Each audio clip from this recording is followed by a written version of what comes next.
Welcome to the Learning Pines YouTube. We hope this video helps.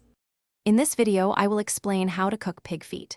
First, thoroughly clean your pig feet under cold running water, scrubbing them with a stiff brush to remove any dirt or hair.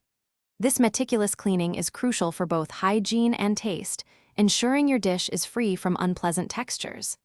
After rinsing, you can also trim any excess fat or hoof material, preparing them perfectly for the next step in our recipe.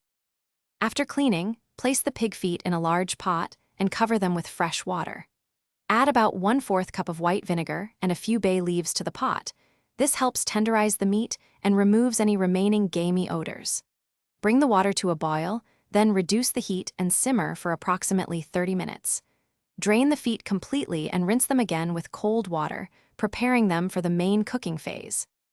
Now let's create our rich braising liquid.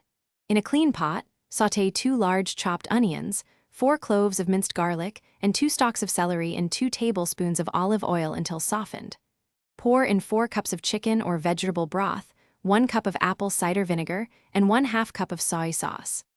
Add a tablespoon of black peppercorns and a teaspoon of red pepper flakes for a subtle kick. This blend will develop a deep, inviting flavor. Carefully add your pre-boiled pig feet to the braising liquid in the pot. Ensure the feet are mostly submerged. If not, add a little more broth. Bring the liquid to a gentle simmer, then cover the pot tightly and reduce the heat to a very low setting. Allow the pig feet to cook slowly for about 3 to 4 hours, or until they are incredibly tender and practically falling off the bone. This long, gentle cook time is the secret to their succulent texture. Thanks for watching.